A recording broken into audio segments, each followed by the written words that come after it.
પ્રશાસનમાં તમે રજૂઆત કરો છો, એમના તરફથી શું કહેવામાં આવે છે? ક્યારે એક્ટ થયું છે કે એક્શન લેવાય છે?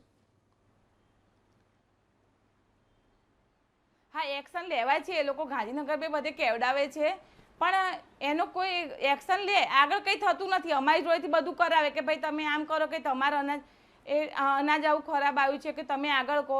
પછી પાછા અમે આગળ કહીએ એટલે દુકાનવાળા એને પાછા અનાજ આપીએ. એટલે અને ખરેખર બહેનોને બીજી એક તકલીફ એ થાય કે અમે જે અમારું અનાજ આવે તો આંગણવાડીથી બધાને એવું નજીક નથી હોતું કે ભાઈ આપણે ઉચકીને અનાજ લઈ જઈ શકીએ. આંગણવાડી ઘણી દૂર હોય, 3-4 કિલોમીટર દૂર હોય, તો એ ભાડું અમારું થાય. જી. એટલે એ બધી લપમાં બહેનો ના પડે. આખો દિવસ બહેનો સાફ કરે રંધાવે પછી. જી. ખાલી અનાજ જ એ પ્રકારનું આવે છે કે બાકીના સામાનને લગતી પણ સમસ્યા છે?